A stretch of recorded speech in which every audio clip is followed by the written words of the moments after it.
أعوذ بالله من الشيطان الرجيم بسم الله الرحمن الرحيم الحمد لله رب العالمين والصلاة والسلام على رسوله الأمين وعلى آله وصحبه أجمعين أما بعد رب اشرح لي صدري ويسر لي أمري واحلل عقدة من لساني يفقهوا قولي.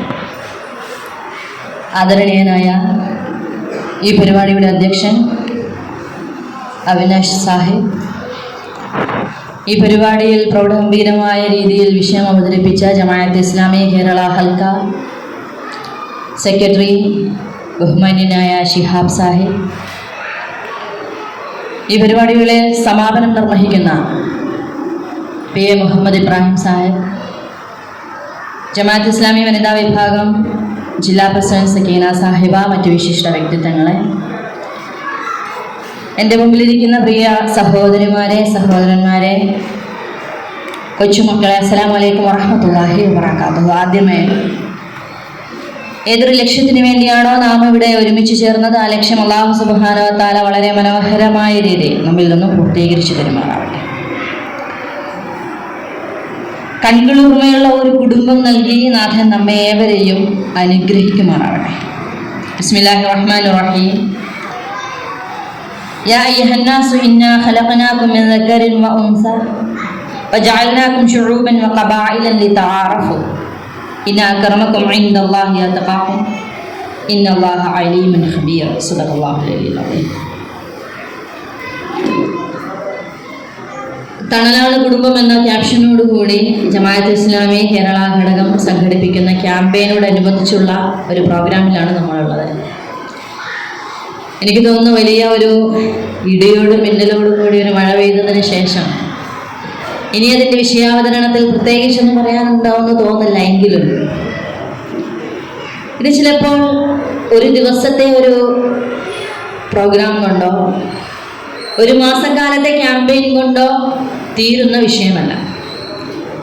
മനുഷ്യവംശം നിലനിൽക്കുന്ന കാലത്തോളം, ഇസ്ലാം അതിൻ്റെ പ്രത്യയശാസ്ത്രവുമായി മുന്നോട്ട് പോകുന്ന കാലത്തോളം, കുടുംബത്തെ ആക്രമിക്കുവാൻ വേണ്ടി പുറത്തു നിന്നുള്ള ഏതൊരു മെസ്സേജുകളും ആശയങ്ങളും വളരെ മികച്ച മേമ്പൊടിയോടുകൂടി നമ്മുടെ ജീവിതത്തിലേക്ക് നമ്മൾ അറിയാതെ വന്നുകൊണ്ടിരിക്കുന്ന കാലത്തോളം പ്രസക്തമായ ഒരു വിഷയമാണിത്. നമുക്കറിയാം, നേരത്തെ ഇവിടെ ഷിഹാബ് സാഹിബ് സൂചിപ്പിച്ചതുപോലെ അള്ളാഹു ആയത്ത് എന്ന് വിശേഷിപ്പിച്ച, ദൃഷ്ടാന്തം എന്ന് വിശേഷിപ്പിച്ച, ദൃഷ്ടാന്തത്തെക്കുറിച്ച് വിശുദ്ധ ഖുർആൻ പറഞ്ഞപ്പോഴേക്കും നമ്മളോട് പറഞ്ഞത് അഫലാ തതഫക്കറൂൻ, അഫലാ തഅഖിലൂൻ, അഫലാ തദബ്ബറൂൻ തുടങ്ങിയ വാക്കുകളാണ്. അല്ലെ, നിങ്ങൾ ചിന്തിക്കുന്നില്ലേ? നിങ്ങൾ ആഴത്തിൽ പഠിക്കുകയും മനസ്സിലാക്കുകയും ചെയ്യുന്നില്ലേ? നിങ്ങൾ ബുദ്ധി ഉപയോഗിക്കുന്നില്ലേ മനുഷ്യ എന്ന് വീണ്ടും വീണ്ടും റബ്ബ് സുബ്ഹാനഹു വ തആല നമ്മളോട് പറഞ്ഞുകൊണ്ടേയിരിക്കും.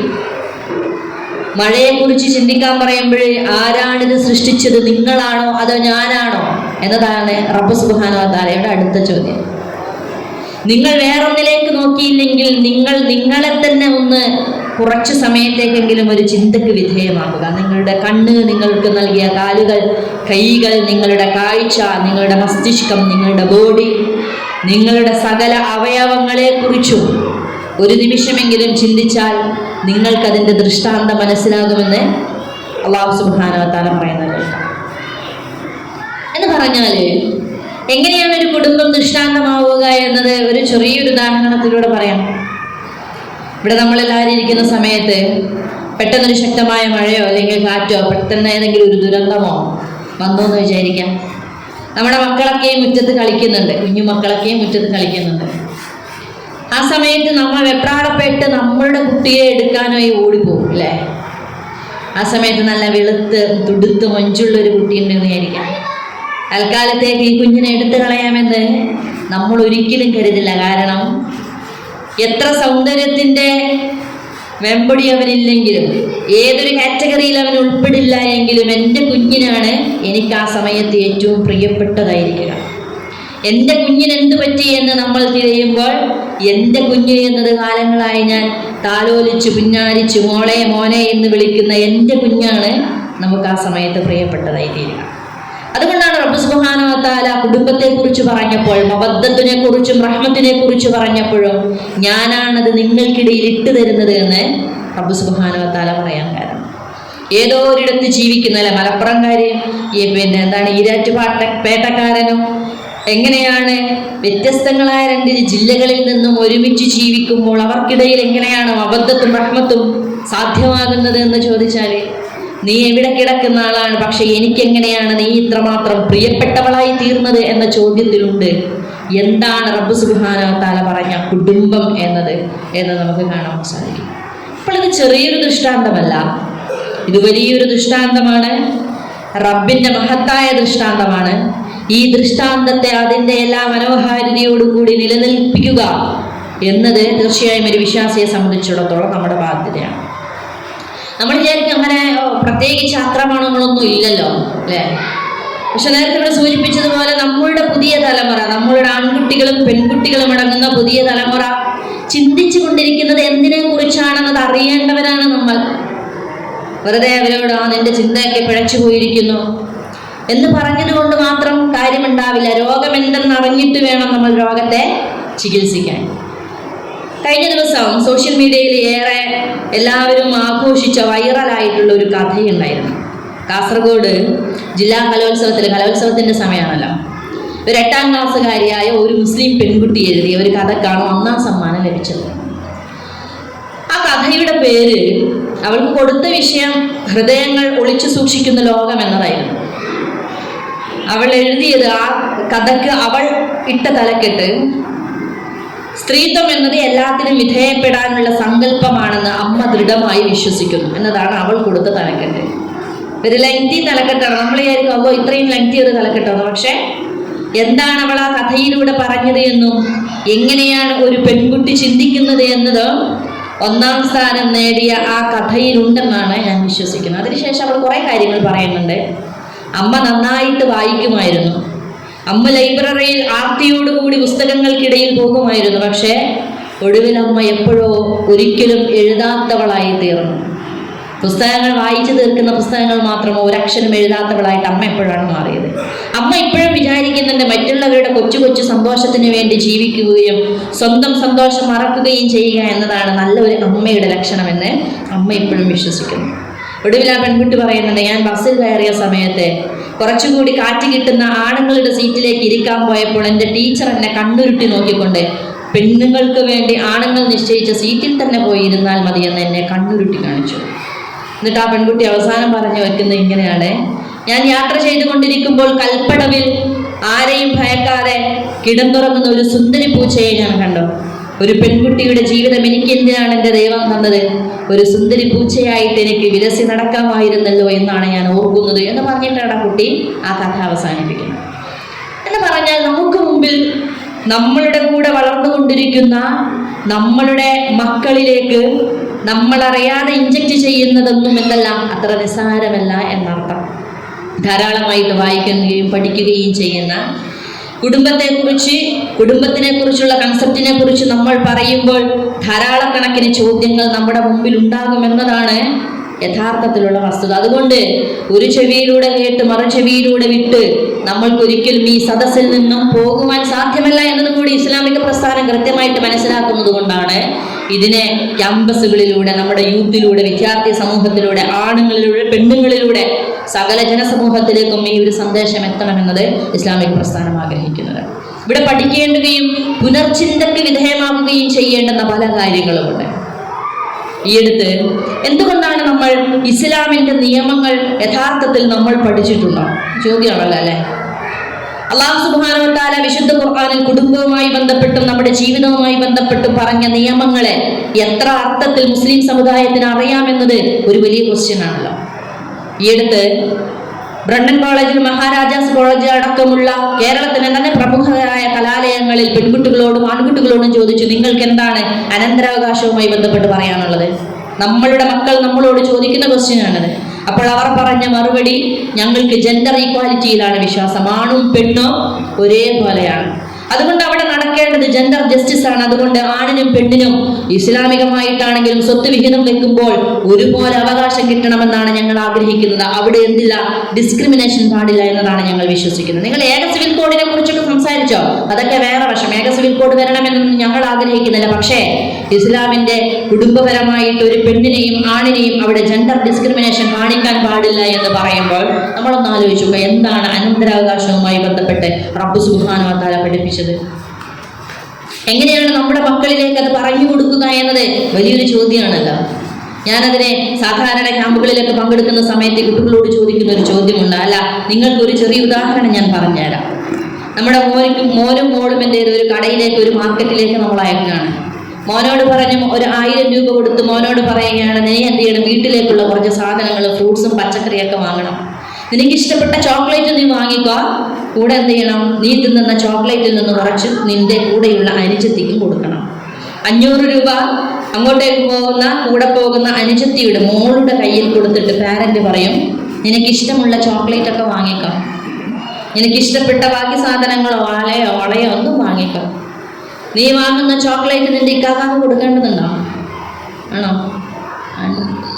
ഇതിന്റെ നീ ചെലവഴിക്കുന്ന 500-ൽ നിന്നും ചെലവഴിക്കുന്ന ആ പണം കൊണ്ട് നീ പച്ചക്കറികളും വീട്ടിലെ സാധന സാമഗ്രികളും വാങ്ങിക്കണമെന്ന് ഒരു പിതാവ് പറയില്ല എന്നതിനെ കുറിച്ച് നമ്മൾ എങ്ങനെയാണ് സങ്കല്പിക്കുന്നത്? ഇതിനെക്കുറിച്ച് ആരോടാണ് റബ്ബ് സുബ്ഹാനഹു വ തആല നീതി പാലിച്ചതെന്നാണ് നമ്മൾ വിശ്വസിക്കുന്നത്? വീട്ടിലേക്കുള്ള ഒരു ചെലവും നടത്തേണ്ടുന്ന ബാധ്യത പെണ്ണിനില്ലാത്തത് കൊണ്ട് തന്നെയാണ് റബ്ബ് സുബ്ഹാനഹു വ തആല അതിന്റെ പകുതി എന്ന് നിശ്ചയിച്ചത് എന്നത് വളരെ ചെറിയ ബുദ്ധിയിൽ വിശ്വസിക്കുന്ന, മനസ്സിലാക്കി കൊടുക്കുന്ന ഒരു സമൂഹത്തെ കുറിച്ച് നമ്മളൊന്ന് ആലോചിച്ച് നോക്കുക. വിശുദ്ധ ഖുർആനിൽ അല്ലാഹു സുബ്ഹാനഹു വ തആല സൂറത്തുൻ നിസാഇൽ ഈ വിഷയവുമായി ബന്ധപ്പെട്ട് പറയുമ്പോൾ ആദ്യം പറയുന്നത് ബന്ധങ്ങളെ കുറിച്ചാണ്. കുടുംബം എന്ന് പറയുന്നത് ബന്ധങ്ങളെ കുറിച്ചുള്ള വീണ്ടുമുള്ള ആവർത്തിച്ചുള്ള അല്ലാഹുവിന്റെ ശാസനകൾ കൂടിയാണ്. കുടുംബബന്ധത്തെ കുറിച്ച് നിങ്ങൾ സൂക്ഷിക്കുക. കുടുംബബന്ധത്തെ കുറിച്ച് നിങ്ങളോട് ചോദിക്കുന്ന റബ്ബ് സുബ്ഹാനഹു വ തആലയെ നിങ്ങൾ സൂക്ഷിച്ച് ജീവിക്കുക എന്ന് അല്ലാഹു സുബ്ഹാനഹു വ തആല പറയുന്നുണ്ട്. ആ ആയത്തിന് ശേഷം അതൊന്ന് നമ്മളൊന്നിങ്ങനെ പരിശോധിച്ചു നോക്കുക. അനന്തരാവകാശത്തെ കുറിച്ച് പറയുന്നതിന് തൊട്ട് മുമ്പുള്ള ആയത്തുകൾ നമ്മൾ നോക്കൂ. റബ്ബ് സുബ്ഹാനഹു വ തആല എത്ര മനോഹരമായിട്ടാണ് അതിനെ സെറ്റ് ചെയ്ത് വെച്ചിരിക്കുന്നത്. രണ്ടാമത് റബ്ബ് സുബ്ഹാനഹു വ തആല അതിനെ കുറിച്ച് പറയുമ്പോൾ പറയുന്നത് അനാഥ മക്കളുടെ സ്വത്തിനെ കുറിച്ചാണ്. അനാഥ മക്കളുടെ സ്വത്തിൽ കൈയിട്ട് വാഴുന്നു എന്നതാണല്ലോ അനന്തരാവകാശവുമായി ബന്ധപ്പെട്ട് നടക്കുന്ന ഡിബേറ്റുകളിൽ ഏറ്റവും പ്രധാനപ്പെട്ടത്. ഉപ്പ മരിച്ചാൽ മൂത്താപ്പന്തിയും അത് കൈവശപ്പെടുത്തും, എളാപ്പ അത് കൈവശപ്പെടുത്തും. എന്നിട്ട് പാവം ഈ ഭാര്യയും മക്കളും എന്ത് ചെയ്യും, പ്രശ്നത്തിലാകുമെന്നതാണ് ഇതിൽ പറയുന്ന പ്രധാനപ്പെട്ട വിഷയം. പക്ഷെ റബ്ബ് സുബ്ഹാനഹു വ തആല അനാഥ മക്കളുടെ സ്വത്ത് വിഹിതവുമായി ബന്ധപ്പെട്ട് റബ്ബ് സുബ്ഹാനഹു വ തആല പറയാണ്, നിങ്ങളുടെ സ്വത്തിലേക്ക് ഒരിക്കലും അനാഥ മക്കളുടെ സ്വത്തിനെ, ഹലാലിനെ ഒരിക്കലും ഹറാമുമായിട്ട് നിങ്ങൾ കൂട്ടിക്കുഴച്ച് ഭക്ഷിക്കരുത് എന്ന് റബ്ബ് സുബ്ഹാനഹു വ തആല ആദ്യമേ പറഞ്ഞു വെക്കുന്നു. രണ്ടാമത് റബ്ബ് പറയുന്നത് മഹറിനെ കുറിച്ചാണ്. നമുക്ക് മുസ്ലിം സമുദായത്തിലെ പലർക്കും കേട്ടുകേൾവിമില്ലാത്ത മഹറിനെ കുറിച്ചാണ് പിന്നീട് റബ്ബ് പറയുന്നത്. സ്ത്രീയുടെ സ്വത്തിന്റെ അവകാശത്തെ കുറിച്ച് ഒരു സ്ത്രീക്ക് അവളുടെ മഹറിനെ നിങ്ങളുടെ ബാധ്യതയായിക്കൊണ്ട് നിങ്ങളത് ഗണിച്ചു നൽകുക എന്നത് രണ്ടാമതായിട്ട് റബ്ബ് സുബ്ഹാനഹു വ തആല പറഞ്ഞു വെക്കുന്നു. മൂന്നാമതായിട്ട് റബ്ബ് പറയുന്നത് ബഹുഭാര്യത്വത്തെ കുറിച്ചാണ്. എന്നിട്ട് റബ്ബ് നാലാമത് വീണ്ടും അനാഥ മക്കളുടെ ധനത്തിലേക്കാണ് പറയുന്നത്. അതിനെക്കുറിച്ച് റബ്ബ് സുബ്ഹാനഹു വ തആല എല്ലാ ലൂപ്പ് ഹോൾസും അടച്ചുകൊണ്ട് വളരെ ഭദ്രമായിട്ട് അനാഥ മക്കളുടെ സമ്പത്തിനെ ആദ്യം പറഞ്ഞു വെക്കുന്നു എന്നതാണ്. അതിൽ റബ്ബ് സുബ്ഹാനഹു വ തആല പറയുന്നത് അനാഥ മക്കളുടെ ധനം അവർ വിഡ്ഢികളാണെന്ന് അറിഞ്ഞുകൊണ്ട് തന്നെ നിങ്ങൾ അവരെന്ത് ചെയ്യരുത്, തിരിച്ചു കൊടുക്കരുത്, ഏൽപ്പിച്ചു കൊടുക്കരുത്. ഇതൊക്കെ ഭയങ്കര തലവേദനയാണല്ലോ. ഇതെങ്ങനെയാണ് ഇനിയും കുറെ കാലം കൊണ്ടു നടക്കുക? അവൻ ഏതായാലും പക്വതയും പ്രായമൊക്കെ ആയി എന്ന് തോന്നുന്നു, ഇത് തിരിച്ചു കൊടുത്തു കളയാമെന്ന് പറഞ്ഞുകൊണ്ട് നിങ്ങൾ എന്ത് ചെയ്യരുത്, പെട്ടെന്ന് തന്നെ അവനെന്ത് ചെയ്ത് വിഡ്ഢിയാണെന്ന് അറിഞ്ഞുകൊണ്ടും സാമ്പത്തികമായിട്ട് കൈകാര്യം ചെയ്യുവാൻ ശേഷിയില്ല എന്നറിഞ്ഞുകൊണ്ട് നിങ്ങൾ എന്ത് ചെയ്യരുത്, അത് അവർക്ക് നിങ്ങൾ തിരിച്ചു കൊടുക്കരുത് എന്ന് വീണ്ടും റബ്ബ് പറയുന്നു. അതിനുശേഷം ഒരു ആയത്ത് കൂടി പറഞ്ഞുകൊണ്ടാണ് അല്ലാഹു സുബ്ഹാനഹു വ തആല ലിൽരിജാലി നസീബും മിമ്മാ തറക്കൽ വാലിദാനി വൽ അഖറബൂൻ വലിനിസാഇ നസീബും മിമ്മാ തറക്കൽ വാലിദാനി വൽ അഖറബൂൻ മിമ്മാ ഖല്ല ഔ കസറ മിൻഹു ഔ കസറ. അതെത്ര ചെറുതായിരുന്നാലും ശരി നിങ്ങൾക്കതിൽ വിഹിതമുണ്ട്, പുരുഷനും സ്ത്രീക്കും വിഹിതമുണ്ടെന്ന് പറയുന്നതിന് മുമ്പ് ഒന്നും കൂടി റബ്ബ് സുബ്ഹാനഹു വ തആല പറയുന്നത് അനാഥ മക്കൾക്ക് അവരുടെ പണം നിങ്ങൾ തിരിച്ചേൽപ്പിക്കേണ്ടി വരുമല്ലോ എന്ന് പേടിയുണ്ട്. മനുഷ്യന്റെ അവസ്ഥയാണല്ലോ. അവരുടെ ധനം അവർക്ക് തിരിച്ചേൽപ്പിക്കേണ്ടി വരുമല്ലോ എന്ന ഭയത്താല് നിങ്ങൾ എന്ത് ചെയ്യരുത്, അത് പെട്ടെന്ന് തിന്നു തീർക്കരുത് എന്നും അല്ലാഹു സുബ്ഹാനഹു വ തആല പറയുന്നു. നിങ്ങളൊന്ന് ആലോചിച്ച് നോക്കുക. എന്നിട്ടാണ് അനന്തരാവകാശത്തിന്റെ നമ്മൾ ഈ കേൾക്കുന്ന ഹുമുസും സുലുസും റുബുഉം റബ്ബ് സുബ്ഹാനഹു വ തആല പറയുന്നത് എന്നതാണ് അനന്തരാവകാശവുമായി ബന്ധപ്പെട്ട ഏറ്റവും മനോഹരമായ ആ അല്ലാഹുവിന്റെ നിശ്ചയത്തെക്കുറിച്ച്, നിർണയത്തെക്കുറിച്ച് നമ്മൾ മനസ്സിലാക്കണം. ഇങ്ങനെ കുടുംബജീവിതവുമായി ബന്ധപ്പെട്ടുണ്ടാകുന്ന വിഷയങ്ങളെ എങ്ങനെ നമുക്ക് നമ്മുടെ മക്കൾക്ക് വേണ്ടി പറഞ്ഞു കൊടുക്കുവാൻ സാധിക്കുന്നുണ്ട് എന്നത് നമ്മുടെ സംബന്ധിച്ചിടത്തോളം ഏറ്റവും വലിയ ക്വസ്റ്റ്യൻ ആണ്. ഞാൻ നേരത്തെ സൂചിപ്പിച്ചു, സ്ത്രീകളുമായി ബന്ധപ്പെട്ടിട്ടുള്ള, ഇണകളുമായി ബന്ധപ്പെട്ടിട്ടുള്ള കല്യാണം വേണ്ടേ എന്ന് ചോദിക്കുമ്പോൾ ചില പെൺകുട്ടികളും ആൺകുട്ടികളും പറയുന്നത് ഞങ്ങൾക്ക് ആവശ്യമില്ല. നേരത്തെ ഇവിടെ സൂചിപ്പിച്ചതുപോലെ മാതൃത്വത്തിന് നിങ്ങൾ എന്തിനാണ് ഇങ്ങനെ കവിതകളിലൂടെ ഭയങ്കരമായിട്ട് ഇങ്ങനെ സാക്രിഫൈസ് ചെയ്യുന്ന ഒരാളായിട്ട് ഇങ്ങനെ പർവ്വതീകരിച്ച് കാണിക്കുന്നത്? അങ്ങനെ നിങ്ങൾ പെണ്ണിനെ എന്ത് ചെയ്യുകയാണ്? നിങ്ങൾ പെണ്ണിനെ എക്കാലത്തും നിങ്ങൾ ചൂഷണത്തിന് വിധേയമാക്കുകയാണെന്നാണ് ആളുകൾ പറയുന്നത്. നിങ്ങൾ പെണ്ണിനെ ചൂഷണം ചെയ്യുവാൻ വേണ്ടി, മാതാവ് സഹനത്തിന്റെ മാതാവാണ്, മാതാവിന്റെ കാലിനടിയിലാണ് സ്വർഗം, മാതാവ് അങ്ങനെയാണ് ഇങ്ങനെയാണെന്നൊക്കെ പറഞ്ഞ് മാതാവിനെ നിങ്ങൾ എന്ത് ചെയ്യുന്നു? ആകെ ഒരു സൂപ്പർ പവറായിട്ട് കാണിക്കുകയും മാതാവിനെ ചൂഷണം ചെയ്യുകയും, അങ്ങനെ ഒരിക്കലും ഒരു മാതാവും സ്വന്തം ആനന്ദത്തിനും ആഗ്രഹത്തിനും വേണ്ടിയും ജീവിക്കാതെ അവൾ മറ്റുള്ളവർക്ക് വേണ്ടി ജീവിക്കുവാൻ വേണ്ടി പ്രേരിപ്പിക്കുകയും ചെയ്യുന്നു എന്നതാണ് ലിബറലിസം ആളുകളോട് പറഞ്ഞുകൊണ്ടിരിക്കുന്നത്. അതുകൊണ്ട് നിങ്ങൾ മാതൃത്വത്തിന്റെ കെണിയിൽ വീണു പോകരുത്, കുടുംബത്തിന്റെ കെണിയിൽ നിങ്ങൾ വീണു പോകരുത്, വിവാഹം എന്ന് പറയുന്ന കെണിയിൽ നിങ്ങൾ വീണു പോകരുത് എന്ന് പെൺകുട്ടികളോട് പറയും. ആൺകുട്ടികളോട് എന്താ പറയുക? നിങ്ങൾ സമ്പാദിക്കുന്ന ധനം മറ്റുള്ളവർക്ക് വേണ്ടി ചെലവഴിക്കുമ്പോഴാണ് നിങ്ങൾക്ക് യഥാർത്ഥത്തിൽ സന്തോഷം കണ്ടെത്തുക എന്ന് പറയുന്നത് യഥാർത്ഥത്തിൽ നിങ്ങളുടെ ആളുകളെ ചതിക്കുകയാണ് ചെയ്യുന്നത്, അല്ലെ? ഞാൻ എൻ്റെ ഉമ്മാക്കോ ഞാൻ എൻ്റെ ഇണക്കോ മക്കൾക്കോ വേണ്ടി ചെലവഴിക്കുന്നതിലും തീർച്ചയായിട്ടും ഇതെന്റെ ഉത്തരവാദിത്തമാണെന്നും നാളെ അല്ലാഹുവിന്റെ മുമ്പിൽ ചോദ്യത്തിന് ഉത്തരം ബോധിപ്പിക്കേണ്ടവരാണ് ഞങ്ങളെന്നും പറഞ്ഞുകൊണ്ട് ആണുങ്ങളോട് പറയുകയാണ്, നിന്റെ സമയം, നിന്റെ ആരോഗ്യം, നിന്റെ ഇഷ്ടങ്ങളെയൊക്കെയും എന്ത് ചെയ്യുക? നീ ചെലവഴിക്കുക. ആർക്ക് വേണ്ടി? കുടുംബത്തിന് വേണ്ടി. ഇതും ഒരു ചൂഷണ തന്ത്രമാണ് എന്നതാണ് ആൺകുട്ടികളോട് പറയുന്നത്. അതുകൊണ്ടാണ് അവർ പറയുന്നത്, ഞാനില്ല, നീയോ പെട്ടു ഞാനോ ഇല്ല. അവിടെയാണ് ലിബറലിസം നമ്മുടെ തലമുറയെ പിടിച്ചു വലിച്ചുകൊണ്ടേയിരിക്കുന്നത്. അതുകൊണ്ടാണ് ആളുകൾ പറയുന്നത് ഞങ്ങളുടെ ആനന്ദമാണ്, എൻജോയ് യുവർ ലൈഫ്. പുതിയ റെയിൽസിന്റെ മുദ്രാവാക്യമാണത്. നിങ്ങൾ പരമാവധി ആനന്ദിക്കുകയും സന്തോഷിക്കുകയും ചെയ്യുക. അതുകൊണ്ട് നിങ്ങൾ എന്ത് ചെയ്യുക? നിങ്ങളുടെ സന്തോഷത്തിന് വില കൊടുക്കുക. നിങ്ങളുടെ കുടുംബത്തിനല്ല നിങ്ങൾ മുഖ്യമായിട്ട് പരിഗണിക്കേണ്ടത് എന്നർത്ഥം. ഇവിടെയാണ് മാതൃത്വത്തിനെ കുറിച്ച് പറയുന്നത്. അഥവാ വിവാഹം കഴിഞ്ഞായാലും ശരി, എനിക്ക് കുഞ്ഞിനെ വേണമോ എന്ന് ചോദിക്കുമ്പോൾ എനിക്ക് പ്രസവിക്കാൻ ഇഷ്ടമില്ല എന്ന് പറയുന്ന സ്ത്രീകളാണ് നമുക്ക് കാണാൻ സാധിക്കുന്നത്, പെൺകുട്ടികളെ നമുക്ക് കാണുവാൻ സാധിക്കുന്നത്. പാലൂട്ടണോ എന്ന് ചോദിക്കുമ്പോൾ പാലൂട്ടുന്നത് തന്റെ സൗന്ദര്യ സംരക്ഷണത്തിന് വിഘാതം സൃഷ്ടിക്കുന്നു എന്ന് തീരുമാനിക്കുന്ന പെൺകുട്ടികളെ നമുക്ക് കാണേണ്ടി വരുന്നത്. അഥവാ പ്രസവിച്ചാൽ തന്നെ 1 അല്ലെങ്കിൽ 2 എന്നതിൽ നിർത്തിക്കൊണ്ട് ഇനി മക്കൾ വേണ്ട, അവരെ വൃത്തിക്ക് നോക്കിയാൽ മതി എന്ന കൺസെപ്റ്റ് ഇസ്ലാമിൽ നിന്നാണോ മറ്റിടത്ത് നിന്നാണോ നമുക്ക് വന്നതെന്ന് തീർച്ചയായിട്ടും നമ്മളൊന്ന് പുനഃപരിശോധനയ്ക്ക് വിധേയമാക്കണം. വിവാഹം വേണ്ട എന്ന് പറയുമ്പോൾ ഞാൻ ഈ സൂചിപ്പിച്ച ലിബറലിസവുമായി ബന്ധപ്പെട്ടത് പല വിഷയങ്ങളും അതുമായി കണക്റ്റഡ് ആണ്. പക്ഷേ നമ്മളൊന്ന് ആത്മപരിശോധനയ്ക്ക് വിധേയമാക്കേണ്ടത് മറ്റു ചില കാര്യങ്ങൾ കൂടിയാണ്, അല്ലെ? നമ്മുടെ കുടുംബത്തിലേക്ക് നോക്കുന്ന സമയത്ത് ഉപ്പയുടെയും ഉമ്മയുടെയും പ്രണയം കണ്ട് വിവാഹത്തിലേക്ക് എനിക്ക് വിവാഹം വേണമെന്ന് പറയുന്ന എത്ര മക്കളുണ്ടാകും നമ്മുടെ കുടുംബത്തിൽ എന്നതും ഒരു ചോദ്യമാണല്ലോ. അവരെന്നും മടിയാണ്. ഇന്നേ വരെ റെസ്പെക്റ്റോടുകൂടി അവരോട് തിരക്കുന്നതോ, അവർ പ്രണയപൂർവ്വം സംസാരിക്കുന്നതോ, അവരൊരു യാത്ര പോകുന്നതോ, അവർ പരസ്പരം താങ്ങും തണലുമാകുന്നതോ ഞാൻ കണ്ടിട്ടില്ല. അതുകൊണ്ട് ഞാൻ എങ്ങനെയാണ് വിവാഹം എന്ന് പറയുന്നതിനെ സ്വപ്നം കാണുക എന്ന് ചോദിക്കുന്ന ഒരു തലമുറയാണോ നമ്മുടെ വീട്ടിലുള്ളത് എന്നത് തീർച്ചയായിട്ടും നമ്മൾ ഗൗരവത്തോടു കൂടി പരിഗണിക്കേണ്ടതാണ്. അങ്ങനെയാണോ നമ്മുടെ മക്കൾ വളരുന്നത്? അതല്ല അവർക്ക് മുമ്പിൽ പ്രണയാതുരമായ ഒരു മനോഹരമായ ജീവിതത്തെ നമുക്ക് കാണിച്ചു കൊടുക്കുവാൻ സാധിക്കുന്നുണ്ടോ എന്നതും ഒരു ക്വസ്റ്റ്യൻ ആണല്ലോ. അഥവാ സ്ത്രീ വിരുദ്ധമായ ഇസ്ലാമിക വിരുദ്ധമായ ഒരുപാട് കാര്യങ്ങൾ നമ്മുടെ ജീവിതത്തിൽ വന്നു പോകുന്നുണ്ടോ എന്നത് ഗൗരവത്തോടു കൂടി നമ്മൾ കാണേണ്ടുന്ന കാര്യമാണ്. ചിലപ്പോഴൊക്കെ നമ്മൾ പറയുന്ന സ്ത്രീക്ക് സാമ്പത്തികമായിട്ട് ഉത്തരവാദിത്തമില്ല, അവൾ ജോലിക്ക് പോകേണ്ടതില്ല. പക്ഷെ ജോലിയാണ് ഒരു പെണ്ണിന്റെ അന്തസ്സ് എന്ന് വിശ്വസിക്കുന്ന ഒരു സമൂഹമല്ലേ യഥാർത്ഥത്തിൽ നമ്മുടെ ഉള്ളത്? അങ്ങനെ തന്നെയല്ലേ? ജോലി ചെയ്യാത്ത പെണ്ണിന്, ജോലിയില്ലാത്ത പെണ്ണിന് നമ്മൾ കൊടുക്കുന്ന അന്തസ്സ്, ജോലിയുള്ള പെണ്ണിന് നമ്മൾ കൊടുക്കുന്ന അന്തസ്സ് ജോലിയില്ലാത്തവൾക്ക് നമ്മൾ കൊടുക്കാറുണ്ടോ? മാതൃത്വത്തിന് നമ്മൾ എന്ത് വിലയാണ് കൽപ്പിക്കാറുള്ളത്?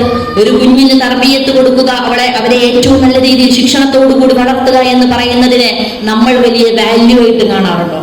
കെയിൻ പറയുന്ന ഒരു കാര്യം ഉണ്ടായിരുന്നു, മീൻചന്തയ്ക്ക് മീൻചന്ത എന്ന് പറയുമ്പോൾ തന്നെ അതിനൊരു നാറ്റത്തിന്റെ മീനിന്റെ ഒരു വാസനയുണ്ട്.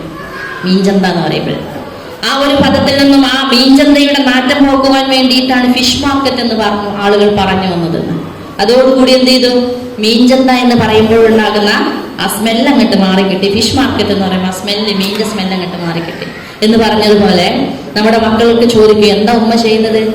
ഹൗസ് വൈഫാണ് എന്ന് പറയുമ്പോൾ ഹൗസ് വൈഫാണ് എന്ന് അഭിമാനത്തോടു കൂടി പറയുന്ന മക്കളാണോ, അത് ഹൗസ് വൈഫാണ് എന്ന് പറയുമ്പോൾ നമ്മൾ അവരെ ഏത് കാറ്റഗറിയിലാണ് ഉൾപ്പെടുത്തുന്നത്?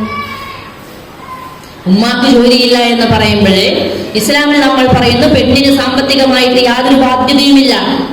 അവളുടെ പ്രഥമമായ ഉത്തരവാദിത്വം മക്കളുടെ സംരക്ഷണമാണ്, അവളുടെ തർബീയത്താണ്, അവരായിരിക്കണം അവളുടെ പ്രഥമമായ ഡ്യൂട്ടി എന്ന് പറയുമ്പോൾ നമ്മൾ അവൾക്ക് കൊടുക്കുന്ന മാതൃത്വത്തിന് കൊടുക്കുന്ന സ്പേസ് എന്നാണ്. അതുകൊണ്ടാണ് നമ്മളിപ്പോ ഹോളിവുഡ് സിനിമകളിലേക്ക് നടിമാരെ കാണാറുണ്ട്.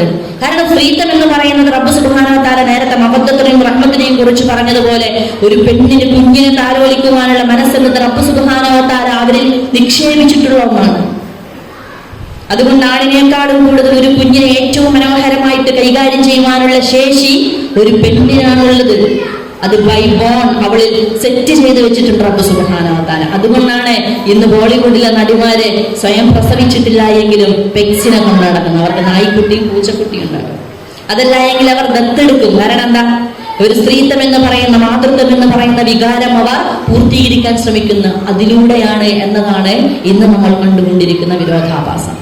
എന്ന് പറഞ്ഞാൽ മാതൃത്വത്തിന് നമ്മൾ എങ്ങനെയാണ് അക്കമഡേറ്റ് ചെയ്തിട്ടുള്ളത് എന്നത്, നിനക്കെന്താണ് രാവിലെ മുതൽ വൈകുന്നേരം വരെ ഇവിടെ പണി എന്ന ചോദ്യത്തിന് പല അർത്ഥങ്ങളും ഉണ്ടെന്ന് നമ്മൾ മനസ്സിലാക്കണം. എന്താ പണി അല്ലേ? ഒരേ ജോലി ചെയ്യുന്ന മനുഷ്യൻ, ഒരേ സാലറി വാങ്ങുന്ന ഭാര്യയും ഭർത്താവും വൈകുന്നേരം വീട്ടിലേക്ക് തിരിച്ചു വന്നാൽ അവൾ വീണ്ടും അടുക്കളയിലേക്കും, അവൻ ഉറങ്ങാൻ കിടന്നാലും വീണ്ടും വീണ്ടും അടുക്കളയുടെ പാത്രങ്ങളോട് അവൾ പിന്നെയും കലഹം നടത്തുകയാണ്. അവസാനം ഉറങ്ങാൻ നേരം അവൻ ചോദിക്കുക, എന്താ നീ ചെയ്യുന്നത്, ഇത്ര സമയം എവിടെയാണെന്ന് ചോദിക്കുന്ന ഭർത്താവാണോ നമ്മൾ? ഇണയാണോ നമ്മൾ? പിന്നീട് വീണ്ടും രാവിലെ പുറത്തിറങ്ങുന്ന സമയത്ത് സ്വന്തം ടിഫിനും മക്കളുടെ ടിഫിനും ഹസ്ബൻഡിന്റെ ടിഫിനും ഒക്കെ ഒരുക്കി വെച്ചതിന് ശേഷം പുറത്തു നിന്ന് ഹോണടിക്കുന്ന ഭർത്താവിനെ നോക്കി ഒരു മിനിറ്റ് എന്ന് തളർന്നു പറയുന്ന, കാരണം എന്താ, കോഴിക്കോട് അടച്ചിട്ടുണ്ടോ, ഗ്യാസ് ഓഫ് ആക്കിയിട്ടുണ്ടോ, ഫാൻ ഓഫ് ആക്കിയിട്ടുണ്ടോ, ജനലടച്ചിട്ടുണ്ടോ തുടങ്ങിയ പലതരം ചിന്തകളിൽ നിന്നും ഒടുവിൽ ഒന്ന് ശ്വാസം നേരെ വീണിട്ടു, ഒരു മിനിറ്റ് ഒന്നുകൂടി എന്നെ ഒന്ന് ക്ഷമിച്ചിരിക്കൂ എന്ന് ഹോണടിച്ച് ശല്യപ്പെടുത്തുന്ന ഹസ്ബൻഡിനെ നോക്കുന്ന ഒന്നിനെ കുറിച്ച് നമ്മൾ എന്താണ് പറയുക? അപ്പൊ ചോദ്യം വെറും ലിബറലിസത്തിലേക്ക് മാത്രമല്ല, എങ്ങനെയാണ് പരസ്പരം വളവും ജലവും നൽകി, അല്ലെ, വെള്ളവും വളവും നൽകി നിങ്ങൾ എങ്ങനെയാണ് നിങ്ങളുടെ പരസ്പര സ്നേഹത്തെ അല്ലെങ്കിൽ സ്വപ്നത്തെ വളർത്തുന്നത് എന്നതും തീർച്ചയായിട്ടും ചോദ്യമാണ്. നമ്മൾ ആയിഷ ബീവിയുടെ വിവാഹപ്രായത്തെ കുറിച്ച് എല്ലാവർക്കും അറിയാം. ആയിഷ ബീവിയെ പ്രവാചകൻ സല്ലല്ലാഹു അലൈഹി വസല്ലം വിവാഹം ചെയ്തത് ഏത് പ്രായത്തിലാണെന്ന് എല്ലാവർക്കും അറിയാം. പക്ഷെ എങ്ങനെയായിരുന്നു ആയിഷ ബീവിയും പ്രവാചകനും തമ്മിലുള്ള സ്നേഹം എന്നത് ഇന്നും പലർക്കും അറിയില്ല. ഈ 2024 പ്രവാചകൻ സല്ലല്ലാഹു അലൈഹി വസല്ലം ആയിഷ ബീവിയെ പ്രണയിച്ചതുപോലെയുള്ള ഒരു പ്രണയിതാവിനെ നമുക്ക് ഒരു ഹോളിവുഡ് സിനിമയിലും കാണാൻ സാധിക്കില്ല. നബി സല്ലല്ലാഹു അലൈഹി വസല്ലം ആയിഷ ബീവിയെ കുറിച്ച് പറയുമ്പോൾ ചരിത്ര മനോഹരമായിട്ട് ചില ചിത്രങ്ങൾ നമുക്ക് മുമ്പിൽ പ്രകടിപ്പിക്കുന്നുണ്ട്. അത് സ്നേഹം പ്രകടിപ്പിക്കാത്ത ആളെ കുറിച്ചല്ല, നിങ്ങൾ നിങ്ങളുടെ സ്നേഹത്തെ പ്രകടിപ്പിക്കുക എന്നതാണ്. ഒരിക്കൽ പ്രവാചകൻ സല്ലല്ലാഹു അലൈഹി വസല്ലം ഒരു തന്റെ പേരക്കുട്ടിയായ ഉമാമയെ മുത്തം വെക്കുന്നത് കണ്ടപ്പോൾ ഒരു സ്വഹാബി വന്ന് പറഞ്ഞല്ലോ, പ്രവാചകരെ, താങ്കൾ മുത്തം വെക്കുന്നത് കണ്ടപ്പോൾ എനിക്ക് അത്ഭുതം തോന്നുന്നു, ഞാൻ ഇന്നേ വരെ എന്റെ കുഞ്ഞിന് മുത്തം കൊടുത്തിട്ടില്ല എന്ന് പറഞ്ഞപ്പോൾ നബി സല്ലല്ലാഹു അലൈഹി വസല്ലം പറയുന്നുണ്ട്, താങ്കളുടെ ഹൃദയത്തിൽ നിന്നും കാരുണ്യം എടുത്തു കളഞ്ഞതിനെ ഞാൻ എന്ത് ചെയ്യാനാണ് എന്ന് നബി സല്ലല്ലാഹു അലൈഹി വസല്ലം പറയുന്നുണ്ട്. ആയിഷ ബീവിയുമായി ബന്ധപ്പെട്ട ചരിത്രത്തിലെ അതിമനോഹരമായിട്ടുള്ള ചിത്രം നമുക്ക് കാണാൻ സാധിക്കും. നിങ്ങൾ ആരൊക്കെയാണ് ഇണയുമായിട്ട് കായിക മത്സരത്തിൽ ഏർപ്പെടാറുള്ളത്? ഡോക്ടർ ജാസിമുൽ മുത്തവ അദ്ദേഹം ഇണകളുമായി പാലിക്കേണ്ടുന്ന 13 കാര്യങ്ങളെ കുറിച്ച് പറയുമ്പോൾ പറയുന്ന ഒരു പോയിന്റ് ഉണ്ട്. നിങ്ങളും ഇണയും തമ്മിൽ ഡെയിലി ആയിട്ട് കമ്മ്യൂണിക്കേറ്റ് ചെയ്യാൻ വേണ്ടി എന്തൊക്കെ കാര്യങ്ങളുണ്ട്? നിങ്ങളുടെ ബിസിനസ്സിൽ അവർ പങ്കാളിയാണോ? അതല്ല, നിങ്ങളുടെ വീട്ടിൽ ഒരു ചെറിയൊരു അടുക്കളത്തോട്ടമുണ്ട് എങ്കിൽ അതായിരിക്കും നിങ്ങൾ തമ്മിലുള്ള കമ്മ്യൂണിക്കേഷനെ ദിവസവും ഇട്ടുവരുന്ന പോയിന്റ്. അല്ലേ, നീ അതിന് വെള്ളം ഒഴിച്ചോ, എന്താണ് തക്കാളി മൂത്തോ?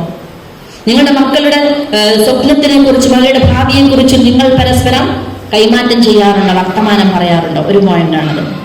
പിന്നീട് അദ്ദേഹം വീണ്ടും ചോദിക്കുന്നുണ്ട്, നിങ്ങൾ തമ്മിലുള്ള പിണക്കത്തെ നിങ്ങൾ പരസ്പരം കൈകാര്യം ചെയ്യുന്ന രീതി എന്താണ്? നിങ്ങൾക്കിടയിൽ ഒരു സാധനം ഉണ്ടാവല്ലോ, വർക്ക് ചെയ്യുന്ന സാധനം. 2 ദിവസത്തിൽ കൂടുതൽ ആ പിണക്കം ഉണ്ടാകാറുണ്ടോ? നിങ്ങൾ എങ്ങനെയാണ് അത് പരിഹരിക്കാറുള്ളത്? ആരോടാണ് മാപ്പ് പറയാറുള്ളത്? ആരോടാണ് സംസാരിക്കാറുള്ളത്? നിങ്ങളുടെ പ്രണയത്തിന് ഒരു രൂപമുണ്ടോ? നിങ്ങളുടെ പിണക്കം മാറുവാൻ നിങ്ങൾക്കിടയിൽ എന്ത് മെക്കാനിസമാണ് പ്രവർത്തിക്കാറുള്ളത് തുടങ്ങിയ ചോദ്യങ്ങൾ ഡോക്ടർ ജാസിമുൽ മുത്തവ പറയുന്നുണ്ട്.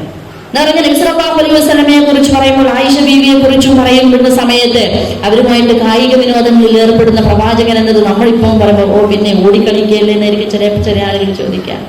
ആരാണ് മഹാനായ മുഹമ്മദ് റസൂലുള്ളാഹി സ്വല്ലല്ലാഹു അലൈഹി വസല്ലം എന്ന് പറയുമ്പോഴേ ഓരോ അണുവിലും ഓരോ ഇമയനക്കത്തിലും സത്യവിശ്വാസികളായ നാം പ്രവാചകൻ സല്ലല്ലാഹു അലൈഹി വസല്ലമയാണ് പിന്തുടർന്നുകൊണ്ടേയിരിക്കുന്നത്.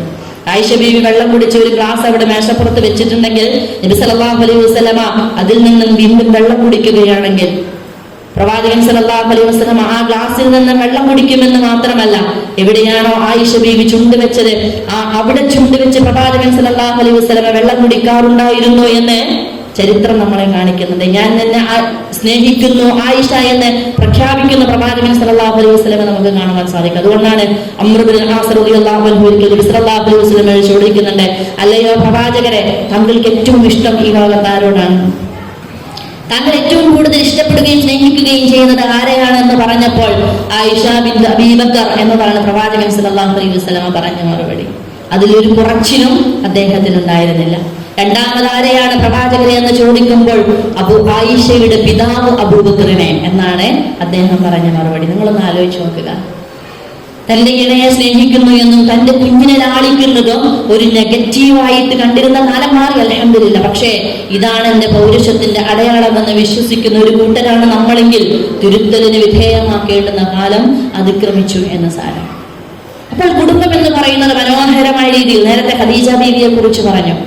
തന്റെ ഇണയെ നിരന്തരമായി കുറ്റപ്പെടുത്തിക്കൊണ്ട് വീട്ടിലേക്ക് വരാതിരുന്നെങ്കിൽ, നമ്മൾ സാധാരണ പറയാറുണ്ട്, ഒരു കുട്ടി ഞായറാഴ്ചയും ക്ലാസ് ഉണ്ടായിരുന്നെങ്കിൽ എന്നൊരു കുട്ടി നമ്മുടെ മോൻ വിചാരിക്കുന്നുണ്ടെങ്കിൽ, മോള് വിചാരിക്കുന്നുണ്ടെങ്കിൽ കുടുംബത്തിനെന്തോ പ്രശ്നമുണ്ടെന്നാണ് നമ്മൾ ആലോചിക്കേണ്ടത്.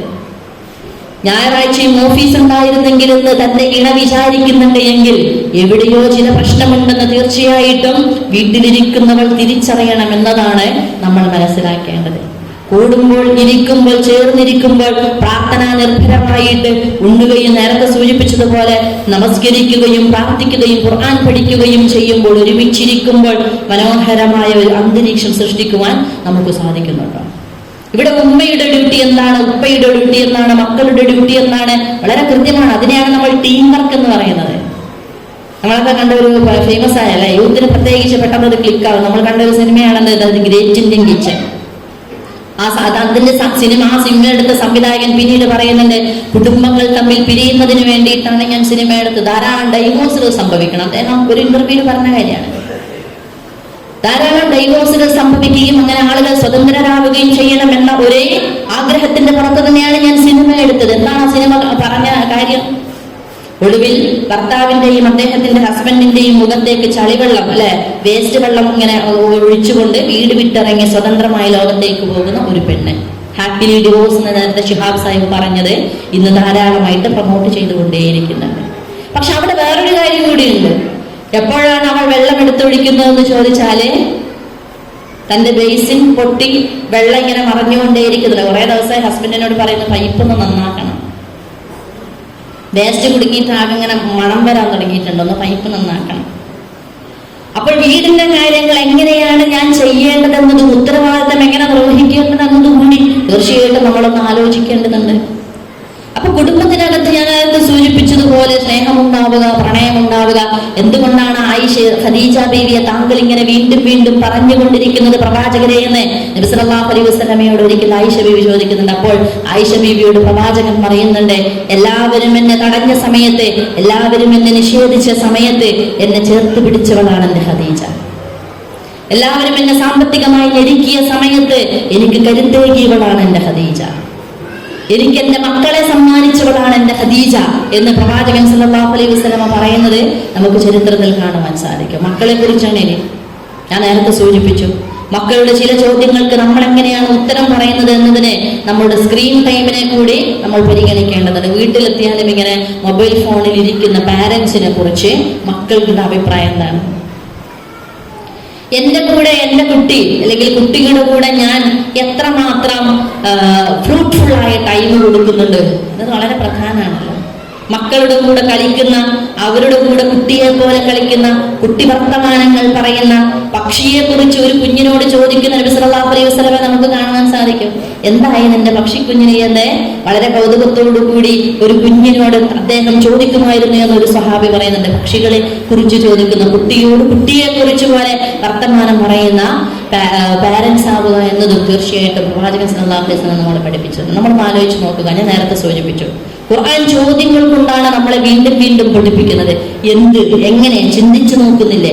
ഈ ചിന്തയുടെ ഉത്ഭവം കുഞ്ഞു മക്കളിൽ തന്നെ ഉണ്ടെന്ന് നമുക്ക് കാണാൻ സാധിക്കും. അതുകൊണ്ടാണ് നമ്മളുടെ കുപ്പായത്തിന്റെ തുമ്പ് പിടിച്ച് അവരിങ്ങനെ നടക്കുമ്പോൾ ചോദിക്കുന്നത്, ആകാശത്ത് നിന്ന് ആരാണ് ചെണ്ട കൊട്ടുന്നത്? ആകാശത്ത് നിന്ന് ആരാണ് ഇങ്ങനെ വെള്ളം താഴെ കൊഴുക്കുന്നത്? എങ്ങനെയാണ്, ആരാണ് ഈ ചിത്രശലഭത്തിന് ബട്ടർഫ്ലൈക്ക് ഇത്ര മനോഹരമായിട്ട് കളർ ചെയ്തു കൊടുത്തത്? എന്തിനാണ് ഈ കാക്ക ഇങ്ങനെ ഒരു കുഞ്ഞു ഭക്ഷണവുമായിട്ട് അതിന്റെ കൂട്ടിലേക്ക് പോകുന്നത്? ആരാണ് അതിനത് കാത്തിരിക്കുന്നത്? എന്തിനാണ് ഒരു ഉറുമ്പ് വേറൊരു ഉറുമ്പിന്റെ പിറകെ ഇത്ര മനോഹരമായിട്ട് ക്യൂവിലൂടെ സഞ്ചരിക്കുന്നത്? ആരാണ് ഈ പൂവിനെ ഇത്രമാത്രം മനോഹരമായിട്ട് സെറ്റ് ചെയ്തത്? ഓരോ ഇതളും ഒരു സെന്റിമീറ്ററും മില്ലിമീറ്ററൊക്കെ ഇങ്ങനെ അളന്ന് തിട്ടപ്പെടുത്തി കൃത്യമായിട്ട് മുറിച്ച് ഷെയ്പ്പാക്കിയത് ആരാണ്? എങ്ങനെയാണ്? എപ്പോഴാണ്? എന്തിനാണ്?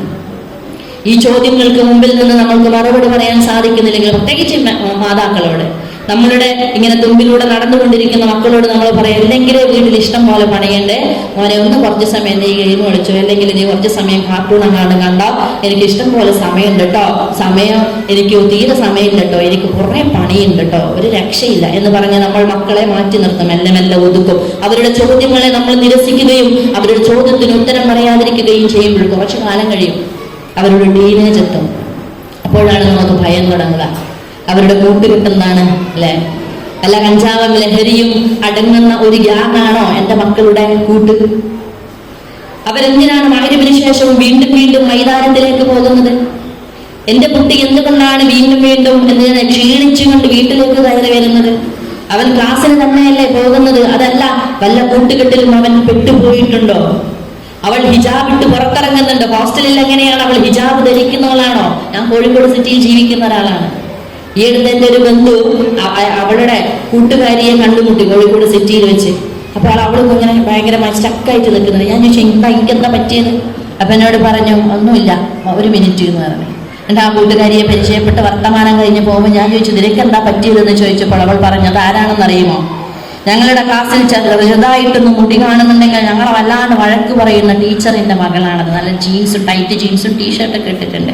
അവൾക്ക് വന്ന മാറ്റത്തെ കുറിച്ച് എനിക്ക് അത്ഭുതമുണ്ട്. പക്ഷെ എനിക്ക് ഉറപ്പുണ്ട്, ഇപ്പോഴും അവളുടെ കുടുംബത്തിൽ ഏറ്റവും മനോഹരമായിട്ട് ഹിജാബ് ഇട്ട് നടക്കുന്നവളാണ്. അപ്പോൾ ഒരു മെട്രോ സിറ്റിയെ കാണുമ്പോൾ, ഒരു കൂട്ടുകെട്ടിലേക്ക് കടക്കുമ്പോൾ ആകെ ഇരുട്ടായിക്കൊണ്ട് ആകെ സ്തംഭിച്ചു നിൽക്കുന്ന ഒരു ജീവിതത്തിലേക്ക് എൻ്റെ മകൾ പോയിട്ടുണ്ടോ എന്നത് നമ്മൾ ചോദിക്കണമല്ലോ അല്ലെ? അപ്പോഴാണ് നമ്മൾ ചോദിക്കുക, അല്ല നിന്റെ കൂട്ടാരാണ്? ആരൊക്കെയായിട്ടാണ് നിന്റെ കൂട്ട്? നീ വൈകുന്നേരങ്ങളിൽ എവിടെയാണ്? നിന്റെ കൂട്ടുകെട്ട് എന്താണ്? അവരുടെ പാരന്റ്സിന്റെ നമ്പർ എനിക്കൊന്ന് ഷെയർ ചെയ്യുമോ എന്ന് ചോദിക്കുമ്പോൾ, എപ്പോഴാണോ അവരുടെ ചോദ്യത്തിന് മറുപടി പറയാതെ നമ്മൾ അവരെ മാറ്റി നിർത്തിയത്, അതിനേക്കാളും വിദഗ്ധമായിട്ട് നമ്മളുടെ ചോദ്യത്തിന് മറുപടി പറയാതെ അവർ അതിവിദഗ്ധമായിട്ട് ഫോണും കൊണ്ട് റൂമിലേക്ക് പോയിട്ട് ആ കതുകൊണ്ട് കുട്ടിയടച്ച് കളയും. അപ്പോഴാണ് നമ്മൾ മനസ്സിലാക്കുക, നമ്മൾ കൊടുക്കേണ്ടുന്ന സമയം അവർക്ക് കൊടുത്തിരുന്നോ എന്നത്. തീർച്ചയായിട്ടും ഒരു പാരന്റ്സ് തിരിഞ്ഞു നോക്കുന്നത് അപ്പോഴായിരിക്കും.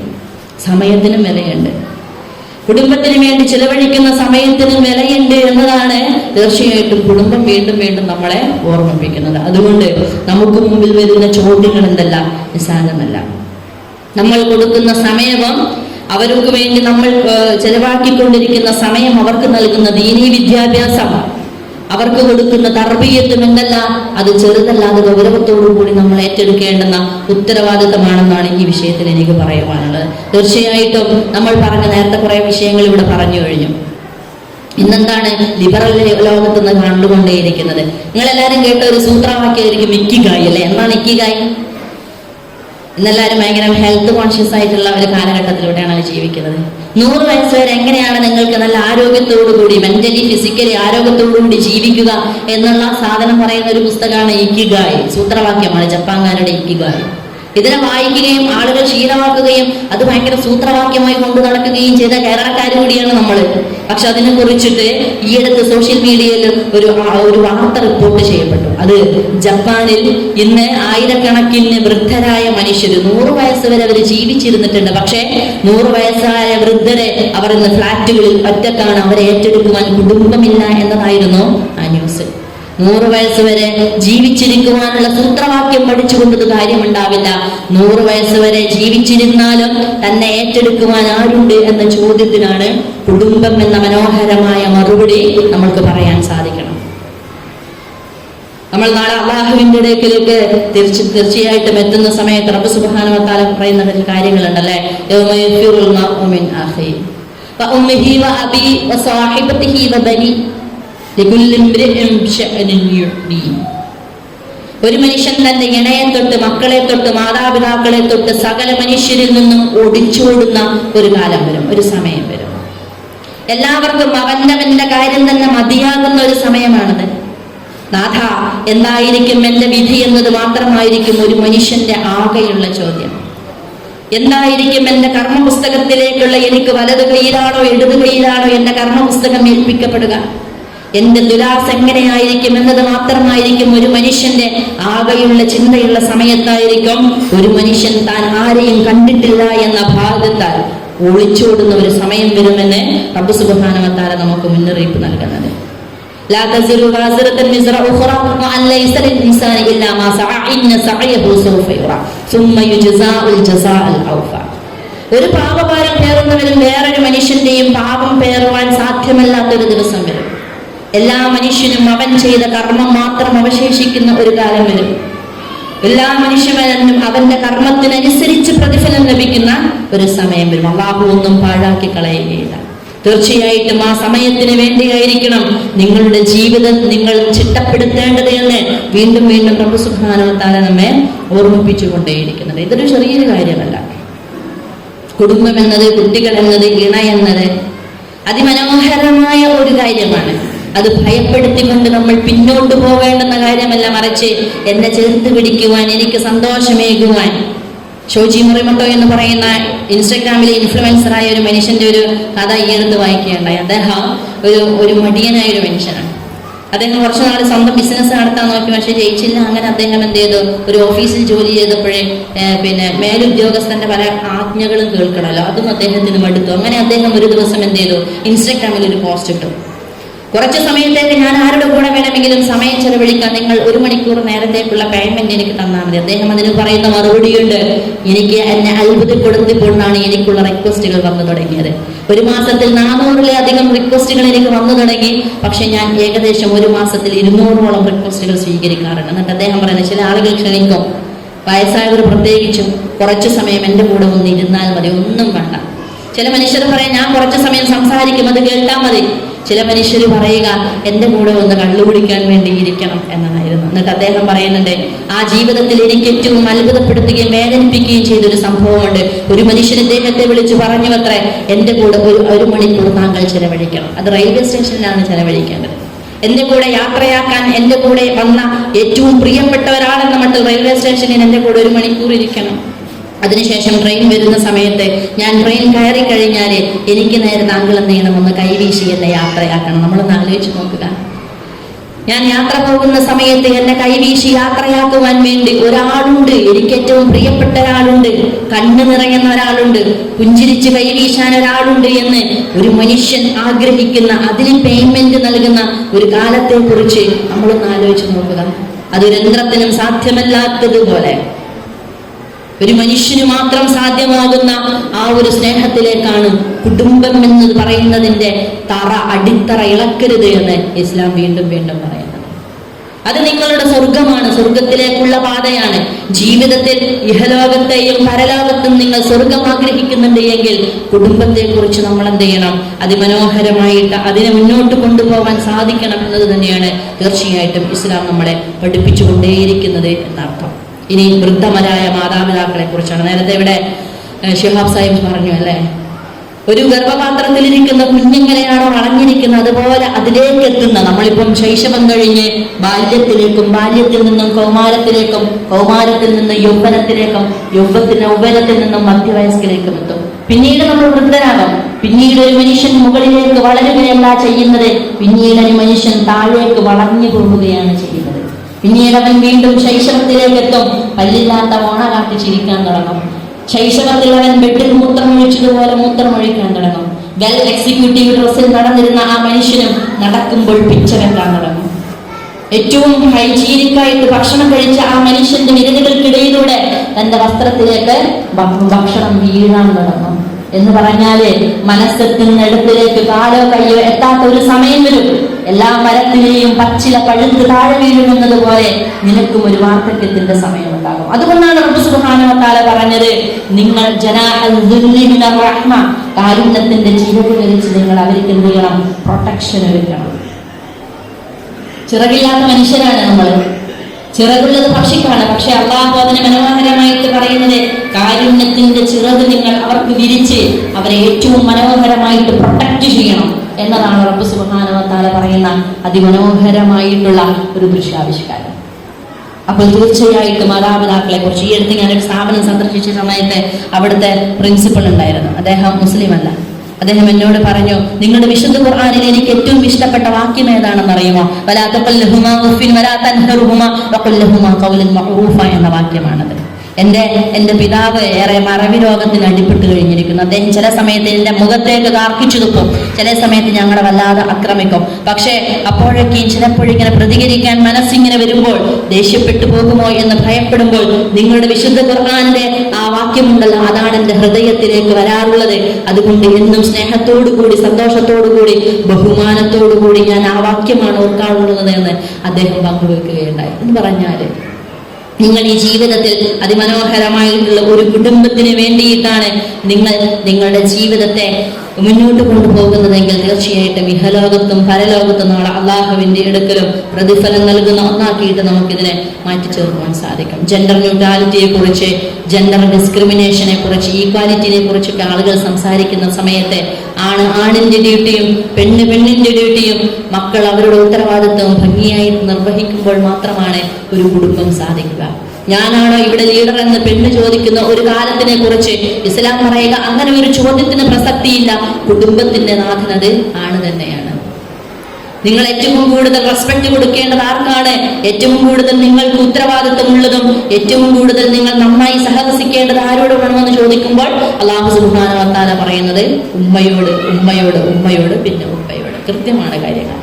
അതുകൊണ്ട് തീർച്ചയായിട്ടും മനോഹരമായ ഒരു ജീവിതത്തിലേക്ക് മുന്നോട്ട് കൊണ്ടുപോകുമ്പോൾ നമുക്ക് മുമ്പിലുള്ള പല ചോദ്യങ്ങളെയും കണ്ടില്ല എന്ന് നടിക്കുന്നതിന് പകരം ചില ചോദ്യങ്ങളെ കൃത്യമായി അഡ്രസ് ചെയ്യുവാനും താൻ മാറ്റത്തിരുത്തലിന് വിധേയമാക്കേണ്ടതിനെ മാറ്റത്തിരുത്തലിന് വിധേയമാക്കുവാനും നമുക്ക് സാധിക്കണം. കാരണം നാളെ അള്ളാഹുവിന്റെ മുമ്പിൽ അള്ളാഹുവിന്റെ വിളിയാളം വന്നു കഴിഞ്ഞാല്, നമ്മളൊക്കെയും മരണപ്പെട്ടു കഴിഞ്ഞാല്, നമ്മളെ അവിടെ മയ്യത്ത് കിടത്തിക്കൊണ്ട് നമ്മൾക്ക് വേണ്ടി പ്രാർത്ഥിക്കുന്ന ഒരു പ്രാർത്ഥനയാണ്.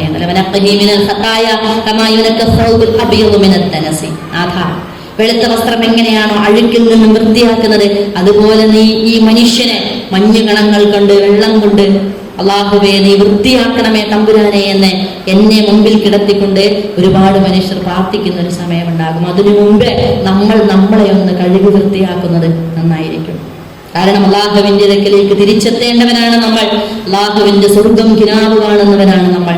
അള്ളാഹുവിന്റെ സ്വർഗത്തിന് വേണ്ടി തന്റെ സമയത്തെയും തന്റെ ആരോഗ്യത്തെയും തന്റെ എല്ലാ ജോലിയെയും തന്റെ സമ്പത്തിനെയും അള്ളാഹുവിന്റെ മാർഗത്തിൽ ചിലവഴിക്കുന്നവരാണ് നമ്മൾ. അള്ളാഹുവിന്റെ സ്വർഗം മാത്രമാണ് തീർച്ചയായിട്ടും നമ്മളുടെ ലക്ഷ്യം. ആകാശഭൂമിയേക്കാൾ വിശാലമായ സ്വർഗത്തിലേക്ക് നിങ്ങൾ മത്സരിച്ചു മുന്നേറുക എന്നതാണ് റബ്ബ് സുബ്ഹാനഹു വ തആല നമ്മളോട് കൽപ്പിക്കുന്നത്. അതുകൊണ്ട് തന്നെ നമ്മളുടെ മക്കളോട് നമുക്ക് പറയുവാൻ സാധിക്കണം,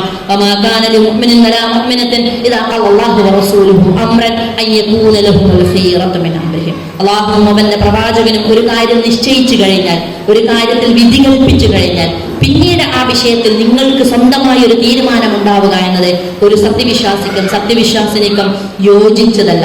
അള്ളാഹുവും അവന്റെ പ്രവാചകൻ സല്ലല്ലാഹു അലൈഹി വസല്ലമയും പഠിപ്പിച്ച വിധിയായിരിക്കണം നമ്മുടെ ജീവിതത്തിലെ ഹലാലും ഹറാമും, കറാഹത്ത് നിശ്ചയിക്കേണ്ടതും വിധികൾ നിശ്ചയിക്കേണ്ടതും റൂട്ട് ഫിക്സ് ചെയ്യേണ്ടതും. അത്തരത്തിൽ മനോഹരമായ ഒരു കുടുംബത്തെ മുന്നോട്ട് കൊണ്ടുപോകാൻ തീർച്ചയായും റബ്ബ് സുബ്ഹാനഹു വ തആല നമ്മെ അനുഗ്രഹിക്കുമാറാവട്ടെ. കുടുംബം നഷ്ടപ്പെട്ട ഒരുപാട് മനുഷ്യർ നമ്മുടെ കൊച്ചു കേരളത്തിലുണ്ട്. നേരത്തെ സൂചിപ്പിച്ചതുപോലെ ഇനി ഒന്നു മുതൽ എങ്ങനെയാണ് ഞാൻ തുടങ്ങേണ്ടതെന്നറിയാതെ പകച്ചു നിൽക്കുന്ന ധാരാളം കണക്കിന് മനുഷ്യർ നമുക്ക് ചുറ്റുമുണ്ട്. തീർച്ചയായിട്ടും അവരുടെ പ്രയാസങ്ങൾ അല്ലാഹു സുബ്ഹാനഹു വ തആല മാറ്റിക്കൊടുക്കുമാറാവട്ടെ. ഫലസ്തീൻ മണ്ണിനെ കുറിച്ച് പറയുമ്പോഴേ ഉരുളക്കിഴങ്ങ് തിന്നാൻ പൂതിയാകുന്ന ഉമ്മ എന്ന് പറഞ്ഞപ്പോഴേ മാവ് ചുരുട്ടിക്കൂട്ടി ഉരുളക്കിഴങ്ങിന്റെ ഷെയ്പ്പാക്കി കൊടുത്ത് തന്റെ കൊച്ചിനെ ആശ്വസിപ്പിക്കുന്ന ഉമ്മമാരെ കുറിച്ചാണ് നമ്മൾ കേട്ടുകൊണ്ടേയിരിക്കുന്നത്. കുറെ മാസങ്ങൾക്ക് ശേഷമാണല്ലോ റബ്ബേ ഞാൻ ഉള്ളി കാണുന്നത് എന്ന് പറയുന്ന മാതാക്കൾ പട്ടിണി കൊണ്ട് മക്കൾ കരയുന്ന സമയത്ത് എന്ത് ചെയ്യണമെന്നറിയാതെ ആകെ പ്രയാസപ്പെടുന്ന കണ്ണുനീർ വറക്കുന്ന മാതാക്കളെയും പിതാക്കളെയും നമുക്ക് കാണുവാൻ സാധിക്കും. തീർച്ചയായിട്ടും രക്തസാക്ഷികളായിട്ട് ഞങ്ങൾ അല്ലാഹുവിന്റെ അടുക്കലേക്ക് യാത്രയാവുകയാണ് ഉമ്മ. എനിക്ക് നിങ്ങളെ കാണണമെന്നുണ്ട്, പക്ഷേ ഞാൻ മരണപ്പെടുമെന്നുള്ള ഉറപ്പുണ്ട്.